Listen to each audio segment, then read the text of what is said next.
Assalamualaikum warahmatullahi wabarakatuh. Alhamdulillahirrabbilalamin. Segala puji dan puja kita panjatkan kehadirat Allah Subhanahu wa taala, serta salam dan salam semoga tercurah kepada junjungan kita Nabi besar Muhammad sallallahu alaihi wasallam. Alhamdulillah, pada hari Jumat Mubarak ini kita ketemu lagi dalam kajian Islam secara online yang diselenggarakan oleh Yayasan Bunyan Jakarta. Baik, agar kajian ini mendapatkan berkah, rahmat, dan ridho dari Allah Subhanahu wa taala, kita buka sama-sama dengan baca basmalah. Bismillahirrahmanirrahim.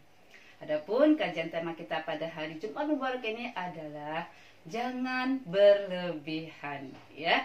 Temanya mengenai jangan berlebihan. Nah, sebelum kita akan bahas tema ini, baik, kita bacakan dulu firman Allah di dalam surat Al-A'raf ayat 31.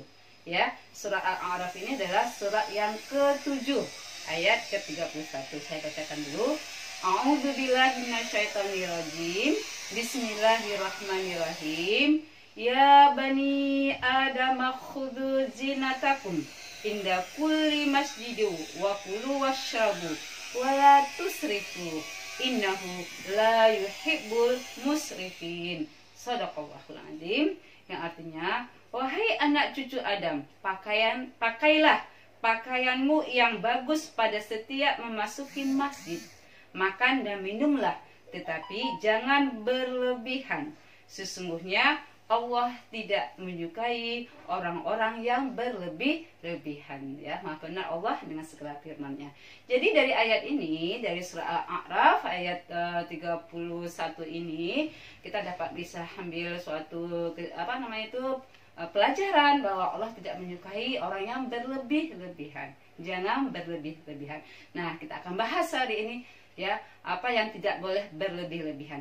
Yang pertama tadi sesuai dengan ayat ini, jangan berlebih-lebihan dalam urusan makan dan minum. Tadi kata Allah, innahu la yuhibbul musrifin. Allah tidak menyukai orang-orang yang berlebih-lebihan. Misalnya begini, makan berlebih-lebihan itu kalau kita misalnya lagi puasa gitu ya, ketika berbuka ya kadang-kadang ya kita kumpulin semua makanan, ya. Kita ingin semuanya dibeli, ya, kemudian dimasak semuanya. Tetapi setelah kita berbuka itu kadang kita makan, ya, berlebihan. Minumnya juga berlebihan, ya.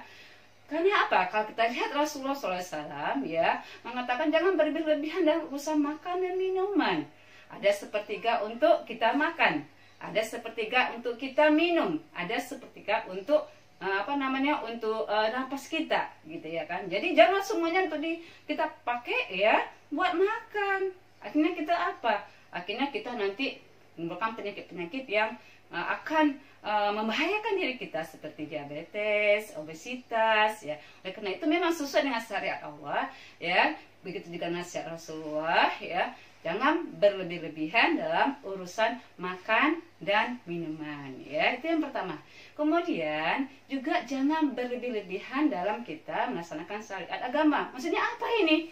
Ya, jadi begini, ya, pada suatu hari, ya, Rasulullah itu datang ke masjid.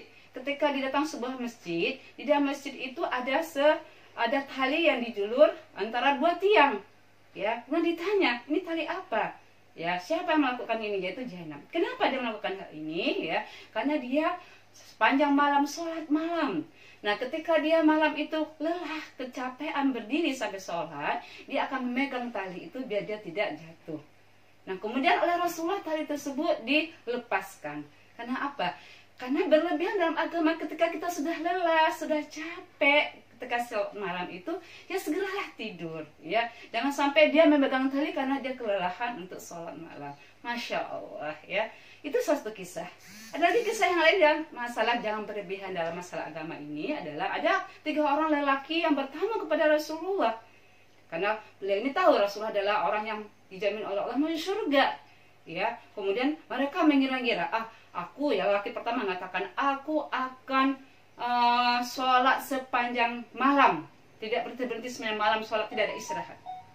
Lelaki yang kedua mengatakan, aku akan puasa sepanjang hari, tidak berbuka. Yang kemudian lelaki yang ketiga mengatakan, aku akan menghindari wanita, tidak akan mendekati wanita dan tidak akan mau menikah, karena aku akan fokus ibadah pada Allah. Kemudian ya apa yang dikatakan oleh tiga laki-laki ini dikatakan oleh Rasulullah SAW. Ya, aku ketanyakan, aku sholat ya malam, tapi aku juga tidur. Ya, jadi tidak sholat sepanjang hari. Ya, kemudian juga aku juga berpuasa tetapi berbuka. Ya, kemudian juga aku menikah.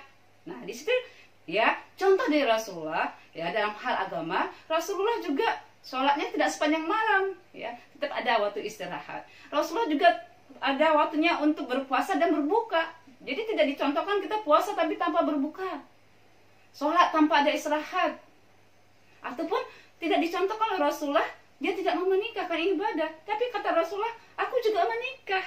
Masya Allah, itulah indahnya syariat Islam ya. Jadi jangan berlebihan dalam suatu agama. Kita ikuti Rasulullah. Rasulullah makan, Rasulullah minum, Rasulullah berdagang, Rasulullah juga menikah ya. Itu yang kedua ya. Jangan berlebihan dalam urusan agama. Yang ketiga juga jangan berlebihan dalam berpakaian. Ini juga perlu. Ya kadang-kadang ya ketika ada seseorang kelebihan harta, ya akhirnya apa? Berlebihan dalam berpakaian. Berlebihan dalam berdandan, semua macam-macam ditaruh di wajah ya, yang merah, yang biru ya. Jadi berlebihan sehingga tidak enak lagi dilihat. Pakaian berlebihan apa maksudnya? Membeli pakaian yang mewah-mewah untuk apa? Untuk pamer, untuk riya, untuk dikatakan orang mampu, untuk dikatakan orang kaya, untuk dia hormati karena pakaiannya yang bagus, untuk dia hormati karena dia pakaiannya yang mahal, yang tidak dimiliki oleh orang lain. Ada kebanggaan ketika memakai pakaian yang bagus, pakaian yang mahal, pakaian yang mewah. Itu juga tidak boleh berlebihan dalam urusan pakaian. Yang penting pakaian kita adalah pakaian yang bisa menutup aurat kita, pakaian yang sesuai dengan syariat Islam. Ya, itu yang ketiga. Jangan berlebihan dalam urusan berpakaian atau kita berdandan ya. Apalagi jangan sampai tabarruj. Banyak sekarang wanita-wanita yang meninggalkan syariat Islam dengan tabarruj ya, bersolat berlebih-lebihan ya. Bahkan ada yang sampai diharamkan ya. Itu harus dihindari. Kemudian ya, apalagi jangan berlebihan dalam Islam, jangan berlebihan dalam berbicara. Nah, ini dia. Terlalu banyak kita berlebihan dalam berbicara, akhirnya nanti apa? Akan masuk unsur-unsur bohong, akan masuk unsur-unsur menghina orang lain, akan masuk unsur-unsur memfitnah orang lain, akan masuk unsur-unsur senang banyak bicara, akhirnya bicara yang tidak bermanfaat. Padahal kata Rasulullah, kita ini umat Islam ini, orang beriman ini melakukan hal-hal yang bermanfaat dan meninggalkan hal-hal yang tidak bermanfaat. Apalagi kalau bicaranya adalah bicara yang terlalu berlebih-lebihan, ya akhirnya menghina, memfitnah. Apalagi kalau sampai menggunakan kata-kata yang kotor. Jadi hati-hati ini ya, berbicara jangan terlalu berlebihan. Berbicara sebagaimana mestinya, yang benar, yang baik ya. Kemudian juga berbicara memang sesuai dengan apa yang disyariatkan oleh Allah, yaitu yang benar, tidak mengandung kebohongan, tidak mengasuh menghina orang lain, apalagi mencaci, ghibah, itu harus dihindarkan. Dan yang terakhir ya, yang jangan juga berlebihan adalah jangan berlebihan dalam mencintai ataupun membenci sesuatu. Ya, karena apa? Karena tidak boleh berlebihan. Kalau terlalu mencintai anak, ya sehingga kadang-kadang anak masih kecil, ya akhirnya susah ibadahnya. Kenapa susah ibadahnya? Karena sibuk mengurus anak kecil, masih bayi, sehingga karena anak masih bayi, masih repot. Jadi sholatnya ditinggalkan karena ini repot, ketiduran. Karena selalu mencintai anak, itu jadi fitnah. Ya, juga jangan terlalu berlebihan juga dalam membenci sesuatu. Karena terlalu membenci sesuatu itu juga dalam Islam kan jangan terlalu berlebihan dalam mencintai, jangan juga terlalu berlebihan dalam membenci sesuatu ya. Nah, itulah ya, ada 5 hal yang harus kita perhatikan, jangan berlebihan dalam Islam. Tadi ya, jangan berlebihan dalam makanan minuman, jangan berlebihan dalam urusan agama ya. Kemudian jangan berlebihan dalam pakaian, dandanan, jangan berlebihan dalam berbicara, dan jangan berlebihan dalam mencintai atau membenci sesuatu. Kemudian kajian singkat yang di hari yang mulia ini, di hari Jumat Mubarak ini bermanfaat buat kita semua. Insya Allah ya, kita lakukan hal-hal yang baik sesuai dengan syariat Islam. Hari Jumat Mubarak ini jangan lupa perbanyak sedekah, perbanyak istighfar, dan jangan lupa baca surat Al-Kahfi. Al-haqqu min rabbika fala takum minal mumtarin. Mohon maaf lahir dan batin. Assalamualaikum warahmatullahi wabarakatuh.